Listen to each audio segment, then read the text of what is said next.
Good morning, everyone, and welcome to this England Colleges Rugby Football Union webinar, Return to Rugby.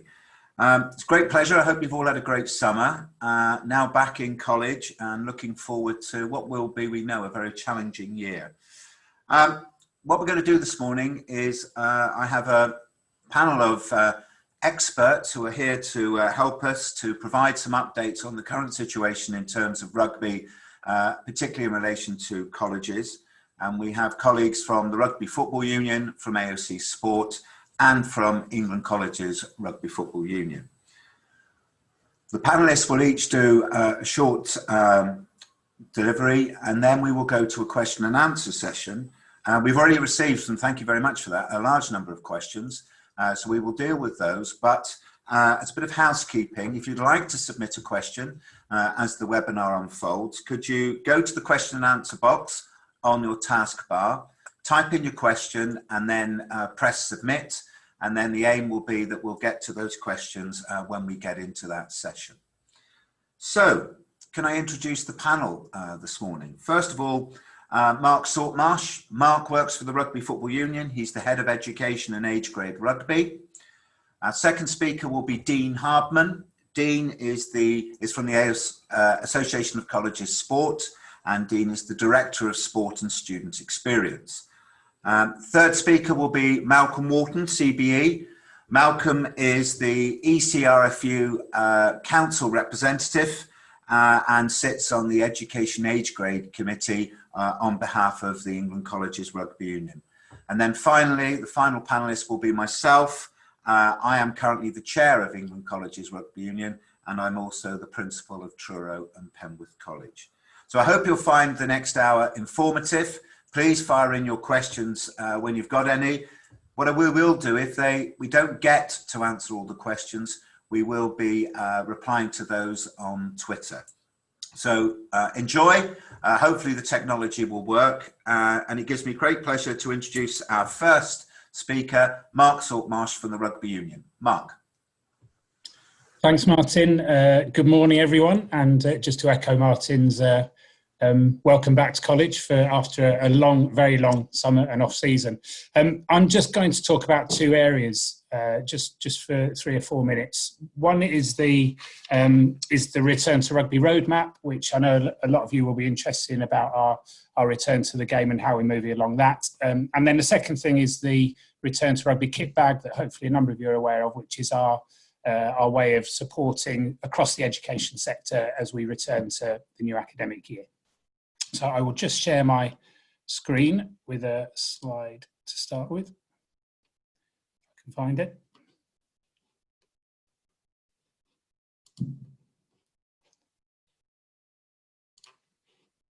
Is there, honestly? Hold on.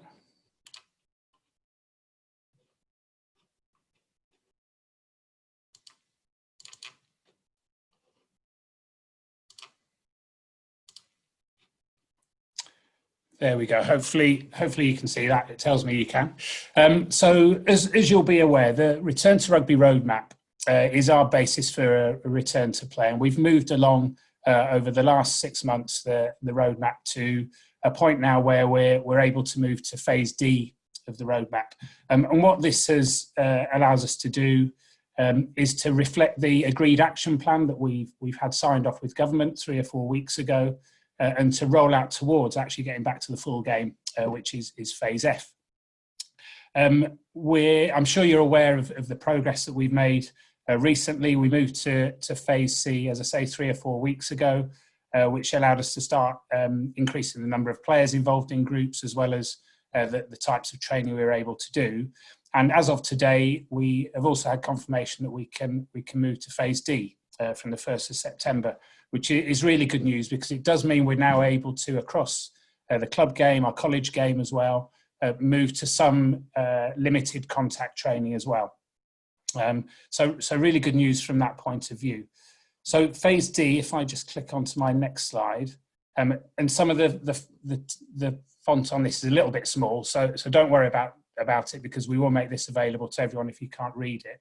But what phase D means is that we can we can, as well as playing the non-contact format of the game, so touch rugby and our new Ready for Rugby format, which is covered in the kit bag that I'll talk about later, and to actually play that now against other clubs and colleges as well. So as long as we're keeping to the guidance and the social distancing measures required in that guidance, we can actually go and play with other clubs and teams.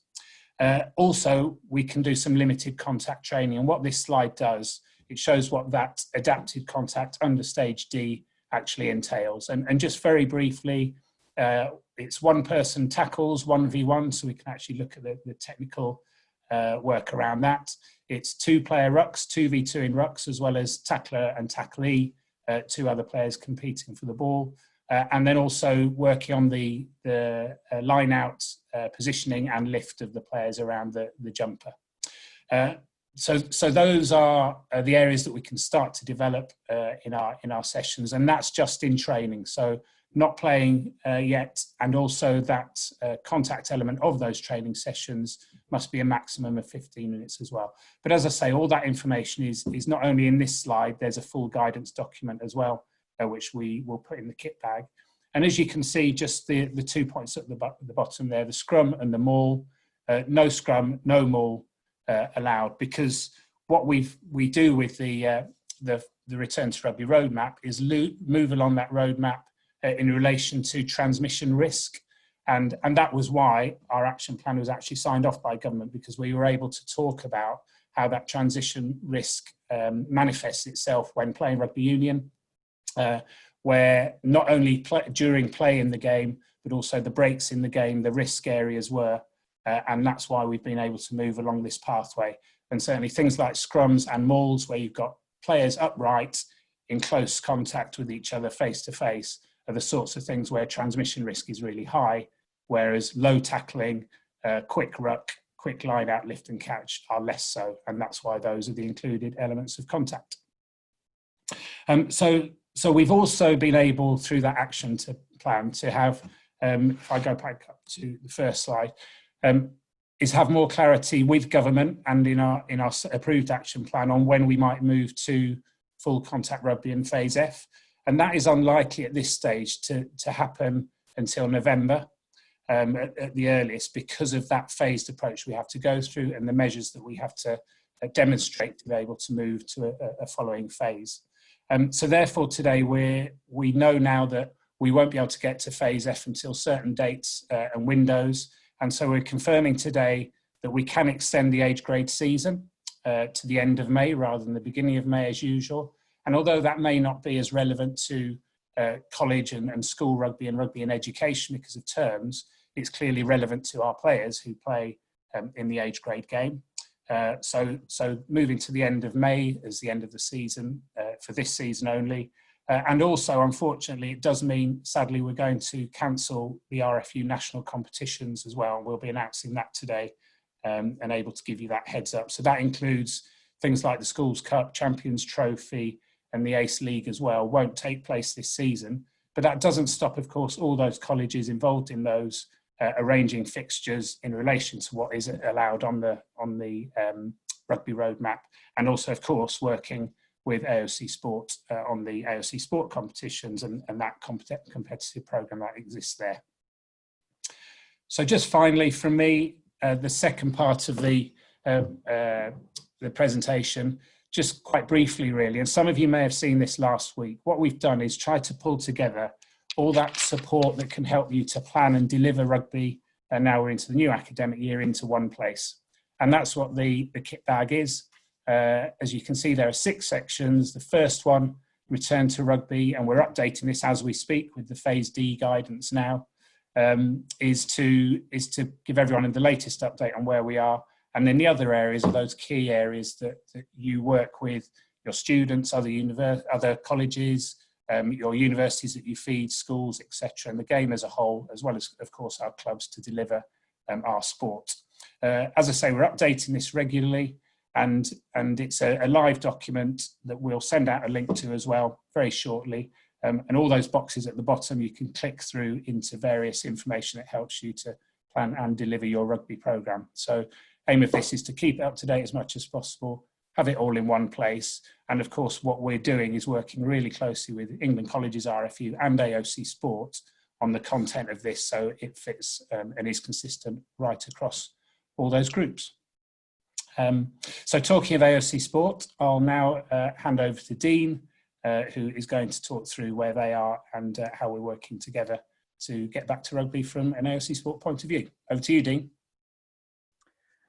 Thank you, Mark. Hopefully everybody can hear me. Hello, and my name's Dean. I started with AOC Sport back in late February, and I really would have preferred to have met many of you at the side of a rugby field rather than via a webinar in my son's bedroom. However, it's very nice to be connected with you all. Like Mark, I'd like to just spend 2 or 3 minutes giving you a quick update on the AOC Sport position. Many of you will know that we made the decision some time ago, actually, that we wouldn't run any of our formal competitions until after the first half term in the autumn term at the very earliest. That was made as much as anything with logistics in mind, bearing in mind and knowing from feedback from colleges that this first half term in particular is likely to be a very busy period, and I'm sure that's the case in many of the institutions in which you're based at the moment. We now move to a phase where we have to look at each sport individually when it comes to when our competitions will resume, working with governing bodies such as the RFU and ECRFU. We're obviously very reliant upon the work that Mark and his colleagues at the RFU are doing with government in terms of determining when our competitions can resume. So I don't have a specific update on when those will start at this point. At the moment, we do still intend to run those competitions, but obviously we will be very reliant on the RFU getting the clearance from government to move to that final stage of their roadmap. What we have decided, though, is to focus very much in the first half term of this autumn term on preparing young people in colleges across all sports for a return to competition, whichever sport that might be. So I'm going to just share my screen now and give you an update on our Be Your Best programme.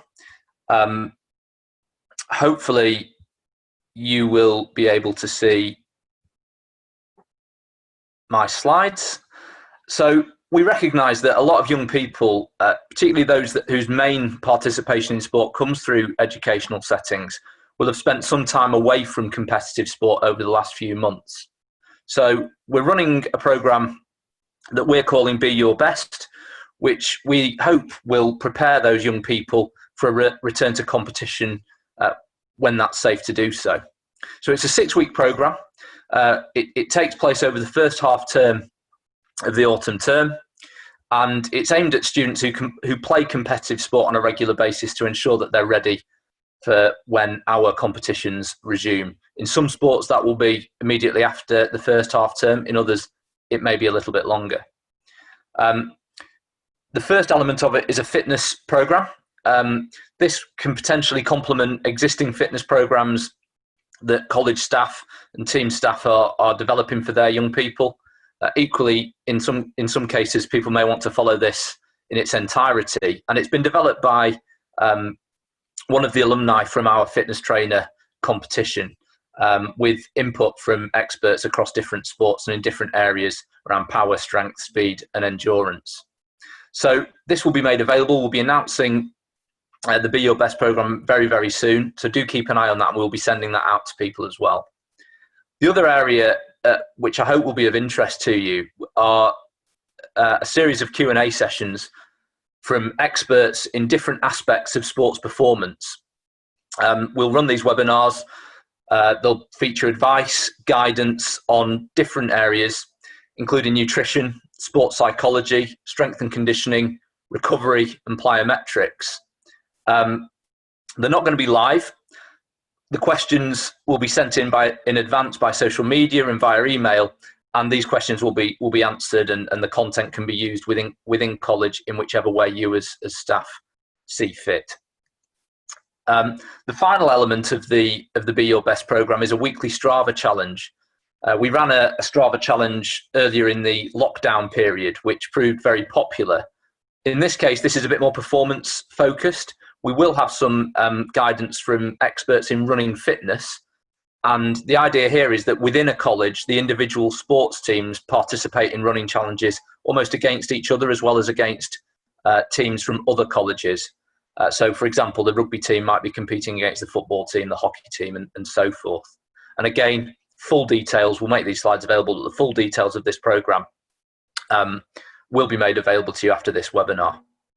So I guess to summarise from me, we do anticipate our competitions resuming. We're very hopeful that will be the case, albeit we are very reliant on overall government guidance in specific geographies, and obviously the work that the RFU are doing. But in the meantime, we will be running some content and some activities and guidance to support young people in colleges to get themselves ready for competition when it's safe to return. Obviously happy to answer any questions about AOC sport competitions at the end of the webinar. But for now, I shall hand over to Malcolm Wharton.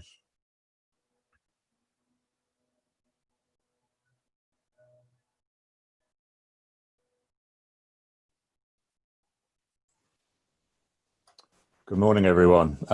Malcolm Wharton. My pleasure to join you this morning. I've been the ECR FU Council Rep for the last 10 years, and I was delighted to be the first college council rep and to have colleges recognised by the RFU as a constituent body. I'm going to try and give you a heads up on the overall RFU position and the impact of COVID on the RFU. If I could have up my slides, I'm assuming I'm not getting a picture of my slides. Are they up? They're now coming. I can see them. Thank you. I'm going to just run through a couple of slides. If we could move to the first one, please. So clearly there are many unknowns in COVID and when we will get back to full contact international rugby and in full stadia. And so the RFU has been looking at a number of scenarios, and the worst case scenarios is that there's £150 million impact on the revenue. I think you'll all be aware that 85% of the RFU funding comes from the England International Men's Games at Twickenham through TV deals, sponsorship, ticket sales and hospitality.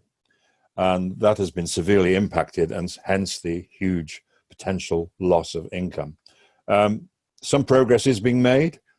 Fixtures are now in the calendar for a Barbars game and a revised Six Nations with, I think now Japan have dropped out. It will be including South Africa within a revised Six Nations tournament.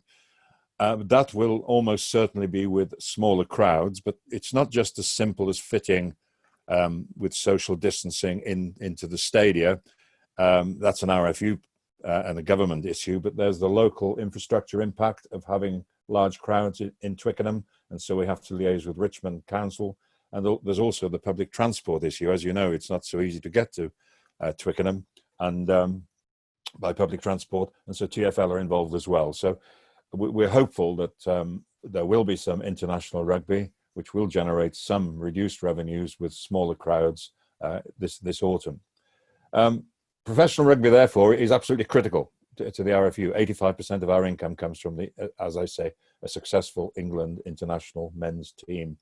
A lot of the professional costs, such as the deal with the Premiership clubs and the contract with the England players, are contractual, and even despite the impact of COVID, have to still be met by the RFU. We also think that the impact will not just be now, it will be multi-year. Even when we get back to the new normal and maybe they've got vaccines and they've got drugs that can control COVID, there will still be an ongoing impact on RFU revenues, up to 25%. Individual spending will be lower, hospitality will be lower. The impact on our sponsors and getting them back to a normal financial profile will take some time. So it isn't just going to be a 1 year, it will be a multi-year impact. All of that means that the community rugby budget is then very vulnerable, and there will be significant cuts in the community budget. Before I move to the next slide, I'd just like to highlight the point at the bottom that return to rugby is and has been a priority. And I'm delighted that we have got to stage D, but full contact rugby is some way away, given the nature of our sport and the contact it involves. If I could move to the next slide, please. So, as I've already said, the impact on the community game budget will be significant. Significant cuts in the grant that we've received from the RFU, what's termed PFR, that's come into the ECRFU on an annual basis, and has enabled us to give grants to colleges, enabled us to support a number of activities, conferences, etc. That funding will be severely reduced. I did mention in my first slide that there will be large cuts in the community game staffing, and that is still ongoing. It's still an HR and therefore a confidential issue, but there's going to be a significantly reduced workforce. The 6 regions will be cut to 4, but I can say that the player experience is still going to be a fundamental part of the RFU's work, and there will still be dedicated staff responsible for schools and colleges within the reduced staffing. Our focus, therefore, this year is likely to be on supporting regional festivals for the male and female game, if we can get back to that position. But we will have to be making, as a union, some significant cuts to the support we have been given to colleges in the past. And hopefully we can clarify that by the end of this month. Just one final point to highlight: club-college links are fundamental. The community clubs have significant influence within the union. They dominate the council, which is, along with the board, the decision-making body. And for us to continue to get support, it's critical that we forge links with clubs and we transition players from our college rugby into the clubs. Those links could be around sharing staff, coaches, sharing facilities, and there are other college facilities such as construction, hospitality departments, etc., that will be of use to our community clubs. So our community clubs are suffering at the moment. The games aren't happening, so they're losing revenue on match days and have been for some time. And therefore, any support we can give them as a college group, but it's particularly important that we can demonstrate that the college rugby game is transitioning players into the clubs, and therefore the way we can try and enhance that transition is by having strong links with our local clubs. And the other point I would make is that our constituent bodies, the county CBs, some of them have education representatives, some of them don't. And so I think as colleges in your region, if you can make yourself known to your constituent bodies and get yourself a position on those constituent body education committees, that again will help forge links between the colleges and the community game. So thank you for listening. I look forward to answering some of your questions. And I'd now like to hand over to Martin.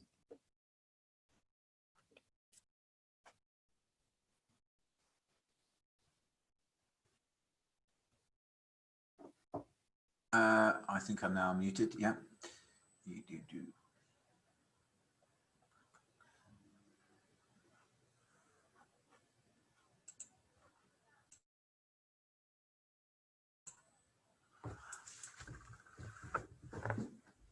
Okay, right, Malcolm, thank you very much. Hopefully everybody can hear me now. So what I'd like to do now is I'll just give you a brief outline of where we are in terms of England Colleges Rugby Union, and just confirm some of the comments that my colleagues have made in the last quarter of an hour. So just an update really. Last year, ECRFU, Malcolm alluded to the grants that we gave to support college rugby. Last year, our PFR funding, £9,500 we gave out in grants last year, which helped to promote rugby at all levels across the sector. But we've made a conscious decision this year, in light of the things that Malcolm alluded to, that we won't be ordering grants, but that we're going to be pooling our resource into really trying to get these regional festivals going when we can return to some form of competitive rugby. And we'll be working very, very closely with our regional representatives in terms of that, and that will be both for the men's and the women's game. I'm pleased to say that currently we have a growing number of regional reps. We currently have 10, which is really, really good news, and I'm very, very grateful to all those individuals. We are looking for a volunteer from the East Midlands, but equally, anybody else who would like to get involved in that, it's always good to increase the resource so that we can make sure that we're hitting every county and working very closely with county CBs and all colleges. Our partnership working with the Rugby Union and AOC Sport is absolutely critical. And I think you can see from the presentation so far that we're all working very much in union. And I think there's exciting opportunities going forward once we do move to the final stage and we start playing competitive rugby again. So what for the next 6 months for ECRFU? Communication is going to be absolutely key. I'm very, very aware many of you have been thinking about this for a while now. How am I going to keep my rugby program going during this period where we're not allowed to play competitive rugby? So communication will be absolute key. So at ECRFU, we're launching a new website. We hope to have that website launched in October. We'll be putting together, as Malcolm said, the Rugby in a Bag package. Now, this is 50 resource bags, simply, which contain a couple of balls, 15 bibs and 30 cones. And they will be available to colleges on a first come, first serve issue. But colleges will need to demonstrate how they're going to use that package to hopefully reignite the game, develop touch and other formats of the game in preparation for a full return to competitive rugby. So further details of that will come out at the end of this webinar. Support. That is the key. This is unfounded territory. None of us have been in this situation before. But I think one thing that is very good in the colleges sector is that everybody mucks in and helps each other. So we're really looking to share good practice. So any suggestions people have got, anything they've tried which has worked really well, whether that be in terms of organising their practices, the whole changing room issue, keeping people engaged at all levels of the game, then we'd really welcome to hear from you, and we'll make sure that we share that across the network. And finally, just a little plug from me, membership of ECRFU. A large number of colleges are members. We do have a number who aren't. Membership is free.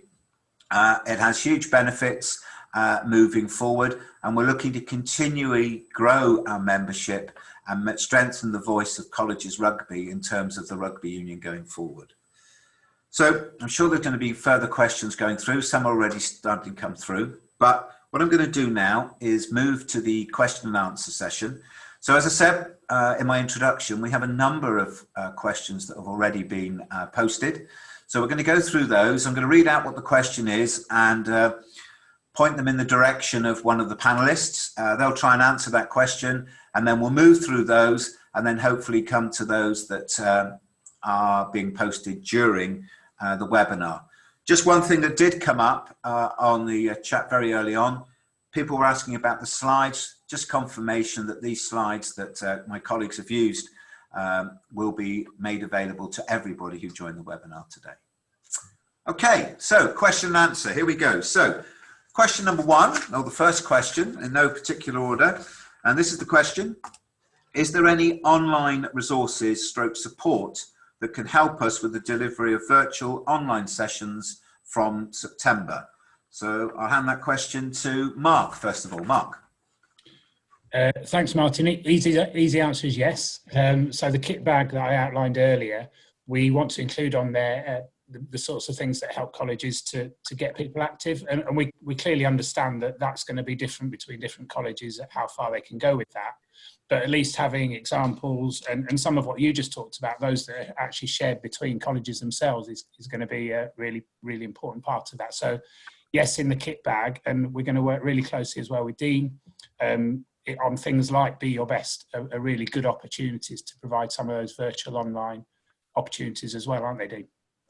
Yeah, I mean, that's obviously Be Your Best is, as you saw from the slides before, is generic in its overall approach in that it should apply to all sports, but there's an opportunity, as Mark says, to work with each governing body if they've got any specific content they want to share with our network. So yeah, absolutely an opportunity. And not obviously just because it's generic doesn't mean it doesn't apply to rugby. So things like strength and conditioning, nutrition, etc., psychology. These are all topics that I would hope that young rugby players will find of interest and of use. Yeah. Thanks, Dean. Thanks, Mark. Okay, go to the second question. Realistically, how would training be implemented when colleges are working on creating bubbles?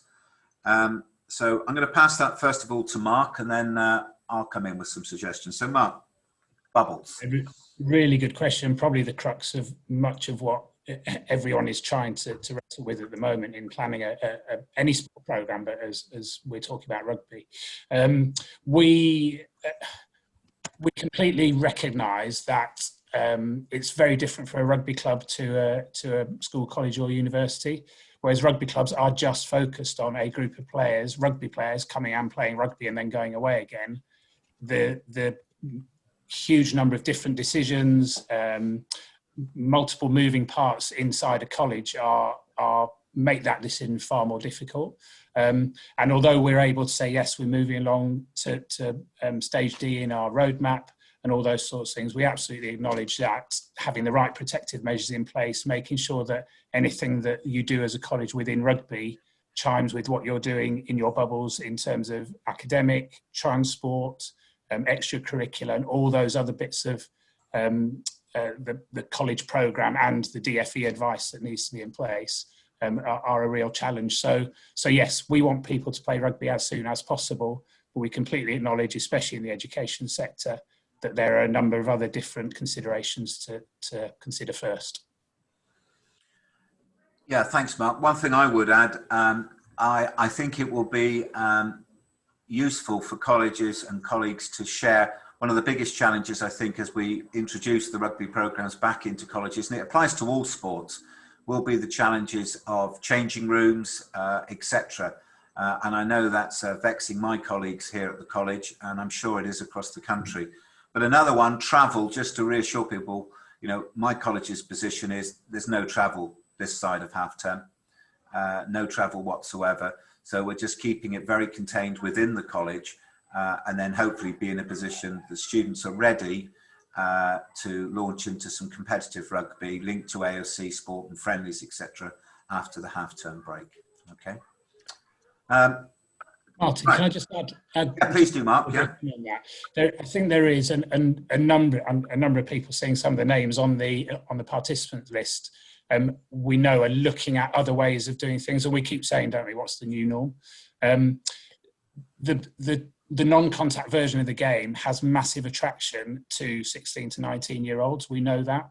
And actually, this may well be an opportunity for us to think differently about rugby, what it means, how it's presented, and how it actually can be something that is more attractive to those players who are a bit disenfranchised by the contact game and want to try something different, but want to continue to play the sport. So I think, yes, there are some real challenges, but thinking differently about the sport itself is one of the opportunities that we have. And as Malcolm said earlier, our clubs are there and ready to work with the education sector and vice versa. So maybe this might mean more of a coming together around a different type of the game, because we're all keen to get young people active and playing sport at the moment when they've had such a long period of not doing so.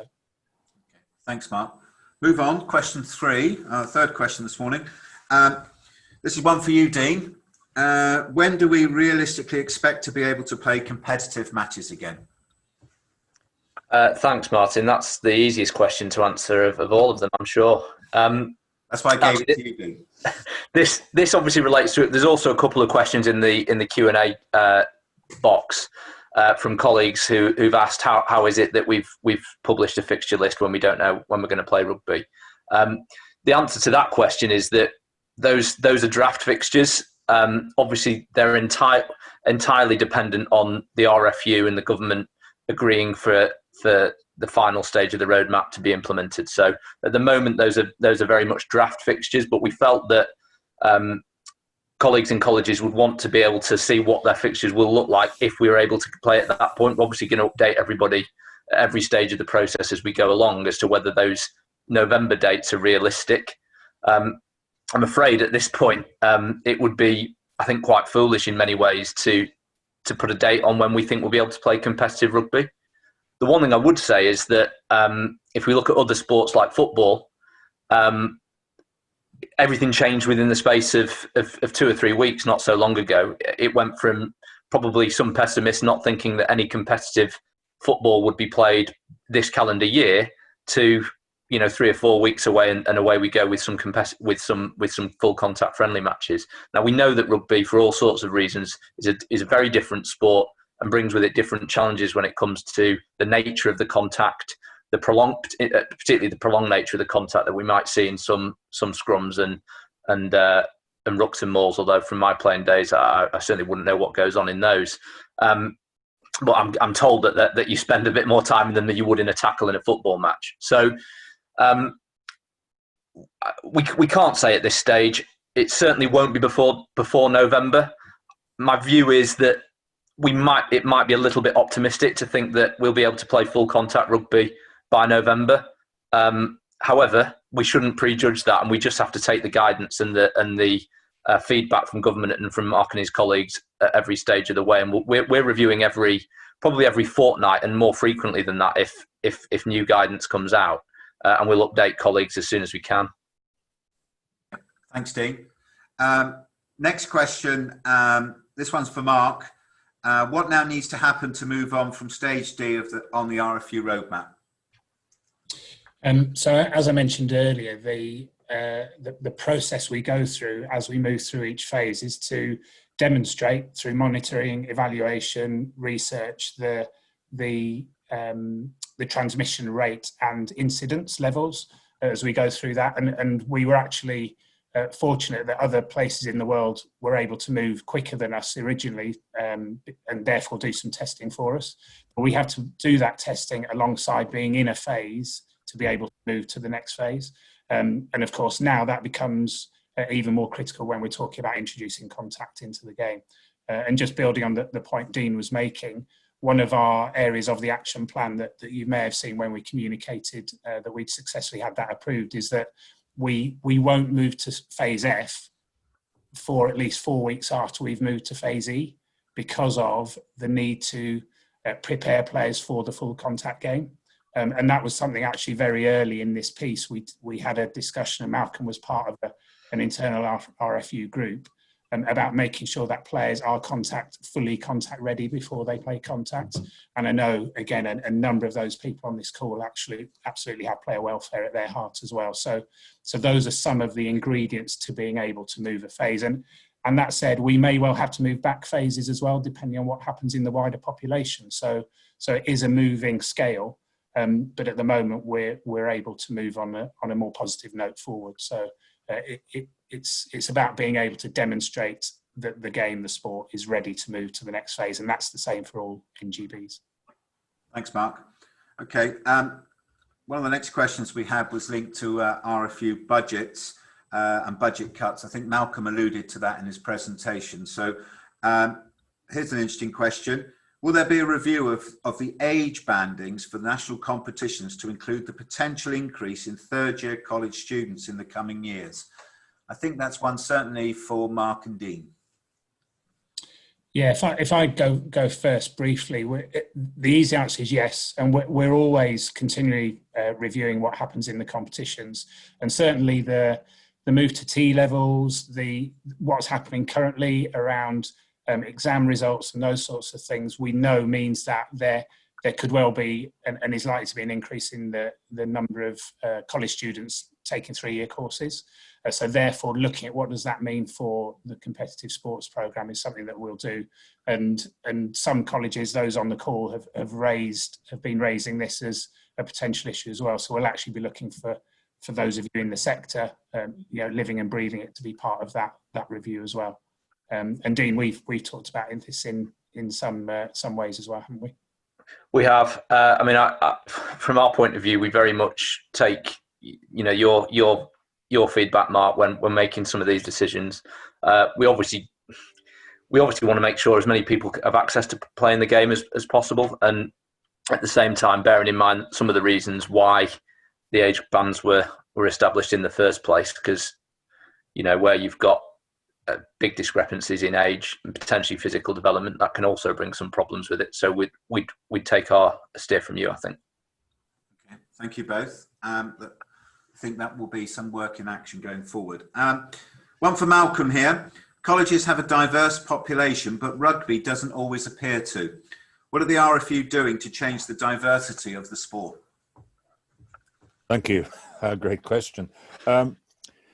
I think, what the RFU are doing is trying to encourage a top-down and a bottom-up approach to diversity inclusion. It's established a diversity inclusion group of council, and it's encouraging the clubs to look at BAME and other underrepresented groups within their locality. I think, to be fair, rugby is patchy. There is some good practice. If you look at the England team that went, or the squad that went to the last World Cup, 11 of those were from the BAME community, whereas council is not an excellent example. It's predominantly white, male and old. But there has been some progress with ladies joining council over the last few years. The board has changed significantly in the last 5 years. A lot of that is due to government pressure, which I'll come to in a moment in terms of the impact of Black Lives Matter. But the government said that people in receipt of funding and national governing bodies had to have at least a third of their board members as female, and that has been achieved by the RFU. It is now compliant at board level, so a significant change there. But the impact of Black Lives Matter on particularly Sport England funding and national governing bodies like the RFU, I think will mean that many of our committees and other representative bodies will have to have BAME representation, and that may well become conditional on receiving Sport England funding, is that you are compliant, and they'll be issuing quotas.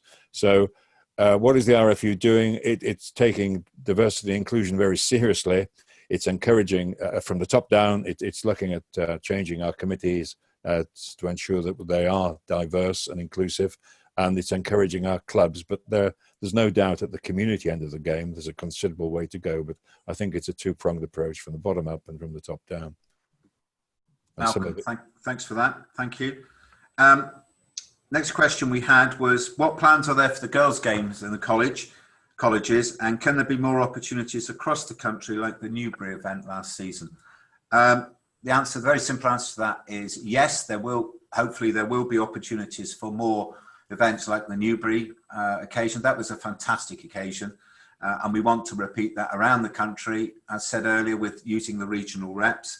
And it's a big focus of developing the girls' game in the colleges. There's real opportunities here, building on the successes of the England team and using those individual players as role models. But it's a big focus, and yeah, we really are looking to develop the women's game. Another question here. Can more be done on return to play to make it more consistent between sports and cross borders? Dean? I guess sitting here as AOC Sport, we probably share similar frustrations to colleagues in colleges around the fact that as an organisation that provides competition across multiple sports, we aren't in a position, unfortunately, to say all of our competitions will start on a certain date because of the variance. Unfortunately, I think the way the government has run the return to play process, it's incumbent on each governing body to make the argument to them as to why their sport should be allowed to return and what measures they've put in place in order to make that argument. Every sport is different. Some sports are indoors, and as Mark had said earlier on in the chat, indoor sport in particular is fraught with issues. There's some evidence that suggests transmission of COVID is a lot more prevalent indoors than it is outdoors. So if you're an indoor sports player, it's inevitable that your sport is going to take longer to return than outdoor sports. So we make our representations, but ultimately it's down to governing bodies. I mean, I share the frustration. I think there was an issue recently where basketball was okay, but netball wasn't, and various other slight discrepancies like that. We just have to work with the governing bodies to ensure that we're aware of what they're doing so that we can help communicate that to colleges. In terms of the cross-border stuff, I sit, and so does Andy Perlieski, our competitions manager, sit on a group with the Welsh Colleges organisation, and we are trying to align as best we can the processes in Wales as with England. However, again, Welsh Government has slightly different views on the speed at which sport can return to Westminster. And there are variances in Wales that are very difficult. I was in Wales yesterday, in fact, and you don't have to wear a face mask in a shop over there. So that their chief medical officer has slightly different views about what is appropriate. All we can really do as AOC Sport is just gather as much information as we can and issue that as best we can via our website and our social channels and email updates. We have initiated an NGB update that hopefully many of you will have received last week. And that breaks up by sport the current situation and some of the current opportunities that we're able to present through AOC Sport. So we'll continue to do that. But unfortunately, as a college sport body, we are in the hands of each individual sports governing body when it comes to what they can manage to get past government in terms of returning. Is that fair, Mark? Yeah, absolutely. Yeah. We're working really closely, as we have throughout, with other unions. But it's a challenge, as you say, because of different government advice as well. Thank you both. I'm going to go to the questions that have been posted today from colleagues. So we've got about 10 minutes left in this. So here's a question from colleagues at Hartlepool Sixth Form. Will the Rugby Union Focus College funding continue for this academic year? Mark, I think that's one for you. So yeah, I have just typed a quick answer, which might have trumped you there, Martin. But very briefly, as Malcolm said earlier, the challenges around revenues are huge, and until we know what will happen with the autumn internationals, we don't know what we're able to do and the extent of what we're able to do with our specific initiatives and programs. And Focus Colleges, unfortunately, falls into that bucket. As Malcolm also said, nothing's sacred in this. Everything is I guess, financially at risk because of that huge hole we've got in our revenues. So we want to continue programs like Focus Colleges, All Schools, university partners in the education sector, but they're all wrapped up in whether we've actually got the revenue to be able to do so. We will let you know as soon as we can. We ask everyone to continue to be as patient as they have been, which is really good. But we will keep everyone as informed as we can. I don't know if Malcolm, you want to add anything to that? Well, no, I think you've summarised very well. But what I would say is that we have got to position ourselves as a CB within the union to ensure that we still get our fair share of the funding. And so we have to demonstrate our value. So I come back to my point about forging links with clubs and transitioning players, and to make us essential to the game going forward at the community level. And if we make ourselves essential, then we have a very strong case when arguing, because there will always be competition for RFU funds within the RFU, be it the county championship, be it the offshore travel, or be it Focus Colleges. And for me to be able to go to bat on behalf of the colleges, I need to be able to say that the colleges are making a real difference in retaining and transitioning players into the community club game. Thank you all. Another question here, interesting one, considering where we are with the game. It's from Mike Marchant. Can we use TV footage from Premiership games to support classroom-based learning, i.e. around the technical appliance of a skill? Mark, yes or no? Simple answer. Is don't know an answer, Martin? Okay, I'll give you a third option there, Mark. Okay, yeah. No. No, very briefly, Mike. That is possible, but of course, broadcast rights and all those sorts of things get wrapped up in these things, and that's way out of my sphere of knowledge, unfortunately. So you have to be really careful about how you publish and use any sort of footage that involves players, clubs, etc. However, clearly it is a very good tool, I would agree. Okay, thanks, Mark. Another question here. This goes back to the earlier question we had on diversity and inclusion. Will the Role Models programme, particularly targeted to the LGBTQ plus community that were released in June, supported by Stonewall, be rolled out to ECRFU and colleges? I think I can answer that. The answer will be yes. Without doubt, we'll be looking to use that resource as much as possible, linked very closely to the items that Malcolm alluded to in his previous answer. So yes, we will. And I think it's a key thing to make the use of any really good resources, then we will be promoting them to the college sector. Martin, could I one thing I forgot to say, the question was, what are the RFU doing? With our settlement with professional rugby and the Premiership clubs, we were giving $2 million a year, which was to the community departments within those Premiership clubs, to engage with underrepresented groups, so the BAME community, the disabled community, etc. And so that was something else that the RFU has done, is putting significant funds into the Premiership club community departments. Now, for some clubs, like Bristol, with significant BAME communities on its doorstep, it was relatively easy. For others like Exeter, where there's perhaps not the concentration, it's been more difficult. But that again is an initiative and the funding that the RFU have put into the Premiership clubs to support the diversity and inclusion agenda, which I should have mentioned earlier. Thank you, Malcolm. Thank you. Another question. I've got 3 minutes left here. Again, from Hartlepool, colleagues up there. Is Ready for Rugby the only non-contact form of the game you can play, or can you adapt the format to suit desired outcomes? Mark? Yeah, yes, it can be adapted. We've defined Ready for Rugby as a format which aligns with social distancing requirements in Phase C and therefore D. And O2 Touch as well is also part of that. But yes, you can adapt to touch rugby, but it's critical to ensure that any rugby activity does remain within what's encompassed under Phase D currently, and the guidance documents gives all of that. So yeah, there is some flexibility, but we have to make sure it's appropriate. Okay, Mark, thank you. Final question, and those that we haven't got to, apologies, colleagues, but we'll answer them via Twitter. Comes from Mike. Is there any opportunity to do entry-level coaching/refereeing courses within colleges? It's now gone off my screen, so I can't say any more. Is there an opportunity? Martin, can I just pick that one up? Yeah, please do. In the kit bag document, one of the strands in there is staff and student training.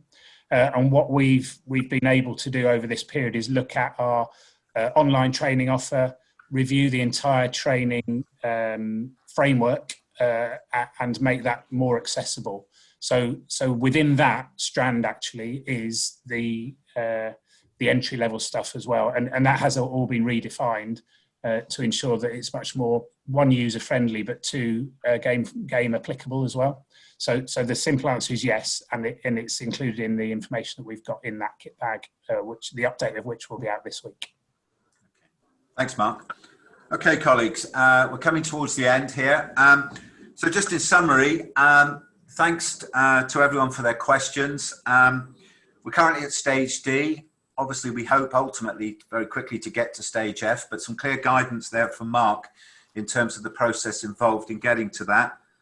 No RFU-based competitions, so that's something for some colleges to take great notice of. AOC Sport have prepared fixtures for a start after half-term, and Dean explained the current position on that. But ideally, we would like to start after November, but the key thing will be needing to get to stage F. Reminder of the Be Your Best campaign that AOC have launched. That could be a really good resource in this next half term as you really try to get your rugby programs going again. There's a huge amount of support available across, in between colleges from AOC Sport, from the RFU and from ECRFU. We're keen to hear what you're doing and how things are going. Reminder, new website being launched in October from ECRFU. Membership, please, rejoin, update your information on GMS as well. So we've got real up-to-date information from your colleges. And I think good luck, good luck this term. It's going to be very, very challenging. And just to finish, can I say a big thank you to our panelists, to Dean, Malcolm and Mark for answering your questions. Thank you to some colleagues from ECRFU who are behind the scenes working furiously. And the biggest thank you is to our ONSEC, Elisa, who has put all this together expertly having to manage us a lot is a real challenge anyway. But Elisa, thank you very much. Colleagues, have a really good term. Hope all goes well and hope to see you all soon. Thank you all very much for joining us today. Thank you.